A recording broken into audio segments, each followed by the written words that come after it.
आता स्टेबिलाइज या शब्दाचा अर्थ समजून घेऊया. सर्वप्रथम मराठी अर्थ स्थिर करणे किंवा स्थिर ठेवणे. स्टेबिलाइज हा शब्द व्हर्ब आहे. मराठीत समजून घ्या.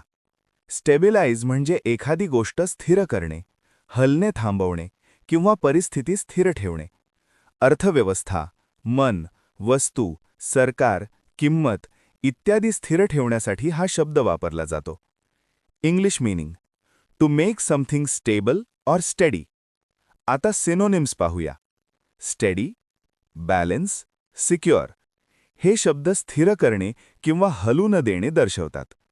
आता अँटोनिम्स पाहूया.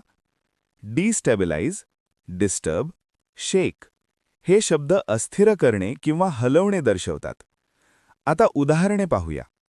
पहिले वाक्य ही stabilized the ladder before climbing. चढण्यापूर्वी त्याने शिडी स्थिर केली. इथे स्टेबिलाइज्ड म्हणजे शिडी हलू नये म्हणून ती नीट स्थिर ठेवली. आता मित्रांनो, थोडा विचार करा. व्हिडिओ थांबवा आणि खालील प्रश्नाचे उत्तर कॉमेंटमध्ये लिहा. Opposite of stabilize. ए.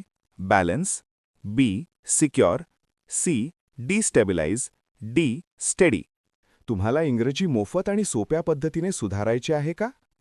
नियम अकॅडमीचा बेसिक इंग्लिश व्होकॅब्युलरी आणि ग्रामर कोर्स पूर्णपणे मोफत जॉईन करा. आत्ताच हा नंबर नियम अकॅडमी इंग्लिश नावाने सेव्ह करा.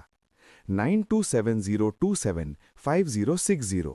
नंतर व्हॉट्सॲपवर हॅलो सर असा मेसेज पाठवा. दररोज व्हिडिओ प्लस MCQ सराव मिळवा. नंबर सेव्ह केल्यावरच लिंक उघडतील.